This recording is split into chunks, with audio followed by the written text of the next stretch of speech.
Pertama, yang Tangerang kita sudah proses sidik, tinggal nunggu alat bukti lainnya. Karena kita masih menunggu dari lapor dan lain sebagainya. Tapi kalau proses pemeriksaan penyidik sudah merasa cukup, hanya tinggal pembuktian terkait barang yang palsu. Tentu saja ini secara saintifik di lapor.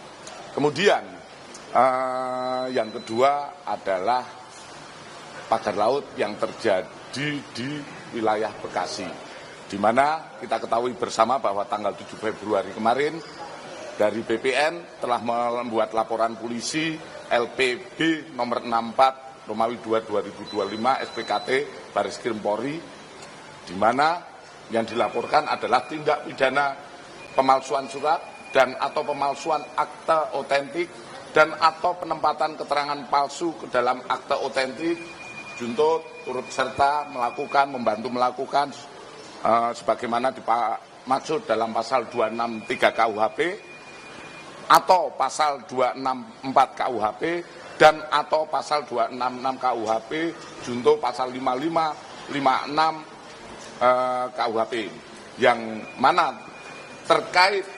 93 sertifikat hak milik yang terjadi di Desa Sagarajaya, Kecamatan Tarumajaya, Kabupaten Bekasi, Provinsi Jawa Barat sekitar tahun 2022. Di mana kita penyidik dalam hal ini Direktorat Penyelidikan.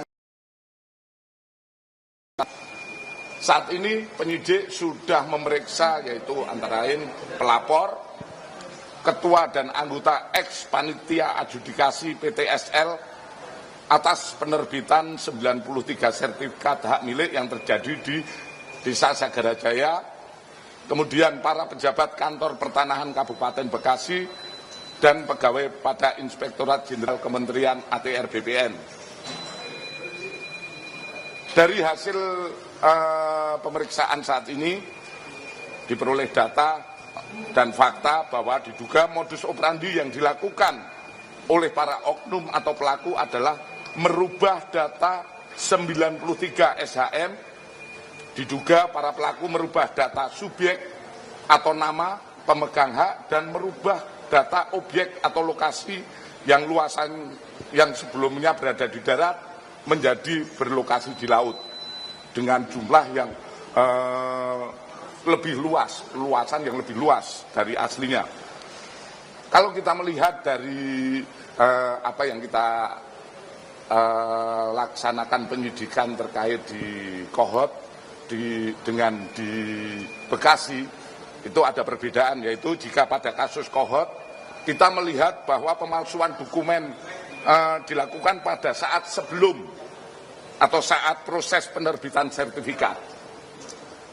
Sedangkan yang terjadi di Bekasi adalah pemalsuan dilakukan pasca terbit sertifikat asli atas nama pemegang hak yang sah, kemudian dirubah sedemikian rupa menjadi nama pemegang hak yang baru yang tidak sah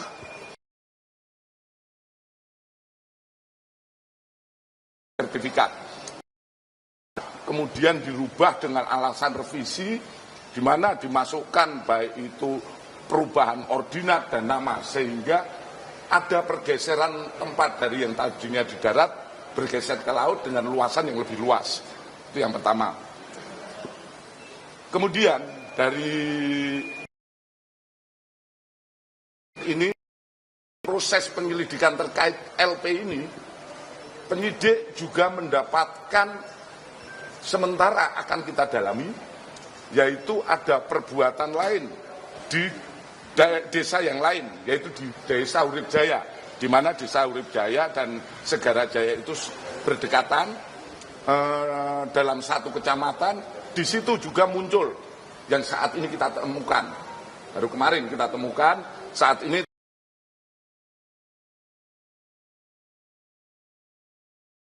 ngecek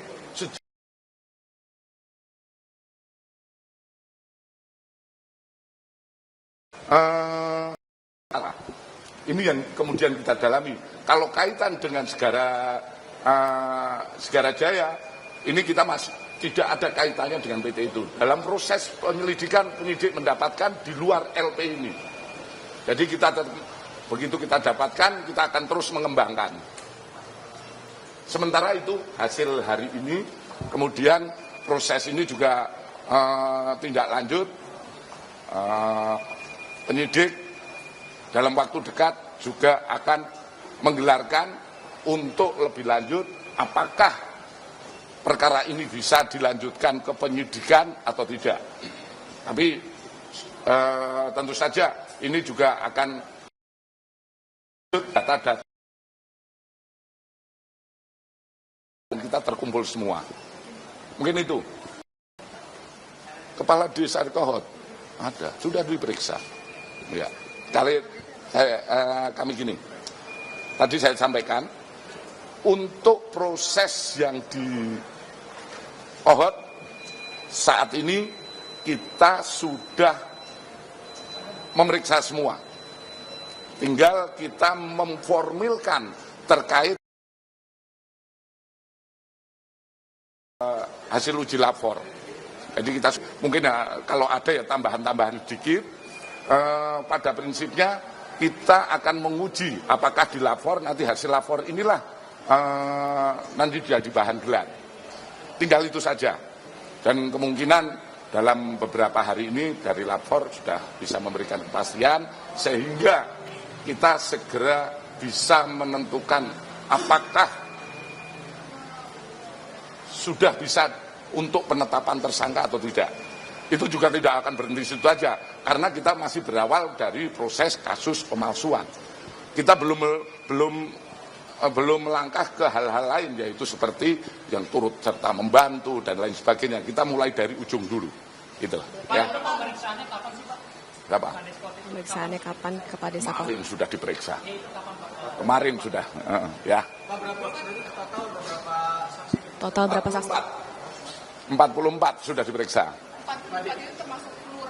Ya, termasuk lurah, saksi-saksi, kemudian masyarakat yang ada di situ.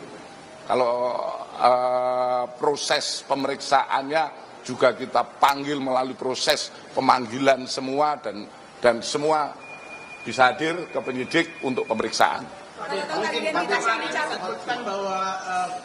Disebutkan minggu ini atau minggu depan akan gelar perkara. Tidak ada pemeriksaan saksi, apakah bisa dipastikan minggu depan akan dilakukan gelar perkara? Tadi saya jelaskan, nunggu hasil lapor. Itu kan nggak bisa kita serta-merta kapan, karena lapor juga proses penelitiannya yang secara saintifik itu yang akan kita laksanakan. Pak, di kasus Bekasi kan ada pihak PT PRPN itu kan sudah mengakui bersalah. Nah, itu apakah di kasus pagar laut Bekasi ya, dia bersalah melakukan kegiatan reklamasi dan segala macamnya. Apakah itu akan diperiksa juga oleh penyidik? Gini, kita memeriksa secara saintifik dari awal, seperti tadi saya sampaikan, ya. Saya sampaikan kasusnya apa sih? 263 pemalsuan. Pemalsuannya apa? Seperti yang sudah saya jelaskan. Jadi itu proses dulu. Setelah itu kita bisa menentukan itu benar palsu secara saintifik. Tentu setelah itu akan berkembang. Bagaimana? Itu adalah proses penyidikan yang profesional. Tidak langsung menuduh, oh ini turut serta, oh ini korupsi. Itu nggak boleh. Kita harus secara berjenjang. Dari awalnya kasusnya seperti apa? Memang kalau ini mungkin juga menjadi perhatian ataupun pembelajaran bagi masyarakat. Bahwa proses itu tidak serta-merta. Ya, proses hukum tidak serta-merta. Tidak serta-merta mengatakan itu korupsi, itu pemalsuan, itu turut serta, itu terlibat. Tidak bisa. Kita harus melihat secara profesional, dibuktikan dulu apakah itu palsu tidak. Oh itu palsu, siapa yang memalsukan? Dilengkapi dengan alat bukti. Oh ini perannya siapa yang itulah proses penyidikan yang profesional. Dan kami penyidik dari Bareskrim tentu saja akan selalu terus transparan dalam proses penyidikan.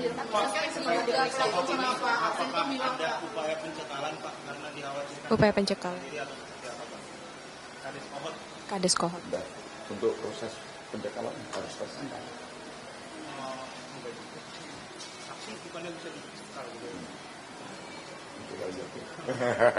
Pak, kemarin Pak Arsin itu sempat membantah lah kalau misalnya dia tidak melakukan, tapi ada pihak ketiga Pak, inisialnya S. Tapi dari pemeriksaan Ada pihak ketiga inisial S dari penyidik, ada tidak keterlibatan S yang mungkin sudah diperiksa. kata kadusnya, kalau si Arsin bilangnya dia tidak dengan memasukkan, tapi ya kalau perkara dia menyampaikan di media atau menyampaikan ke luar itu bukan sebuah penilaian bagi kami.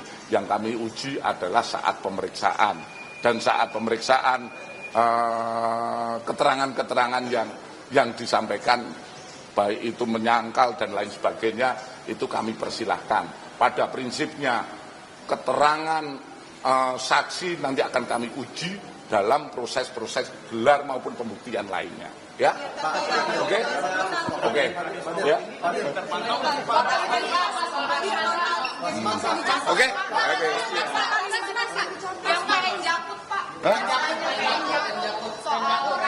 Untuk soal Rasman, laporannya kami sampaikan kemarin bahwa laporannya sudah kami terima di Tipidum kemarin langsung secara administrasi kita lengkapi proses penyelidikan.